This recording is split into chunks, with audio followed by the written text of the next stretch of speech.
बात कम किए तो अफसोस क्यों, हम उनके साथ किए जो मैसले चला के किए। GWS वारनि खे मुबारकबाद पेश कयां थो त नीबू खास जी आवाम खे सुजाॻ करण लाइ ऐं हिन करंट इशू ते ऐं ख़ासि इशू ते जेको हिन ॾींहुं प्रोग्राम इस्तेमालु कयो आहे, एफटीआई जब्तो कयो आहे, उन्हनि ते मुबारकबाद पेश कयां थो त उन्हनि तमामु वॾो कमु कयो आहे। हिन ॾींहुं असां वटि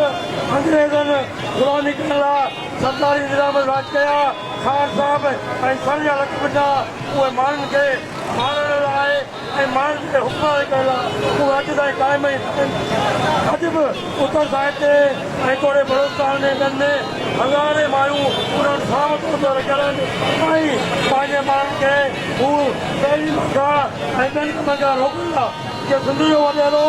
स्कूल खे तइलीम खे तबाह करे रहियो आहे। इहे ई सरकार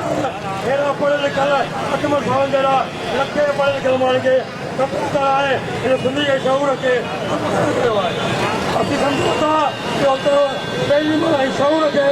घटि करण लाइ ख़तमु करण लाइ हिकु साज़िश आहे, जंहिंजे ख़िलाफ़ ही जेको सोशल मीडिया ऐं सियासी तंज़ीमूं जेको बि करे रहियूं आहिनि, सुठो कमु आहे, सुठो अमल आहे, उनमें असीं भरपूर इस्तेमालु कंदासीं, इस्तेमालु जी तरफ़ां और अवामी तरफ़ां।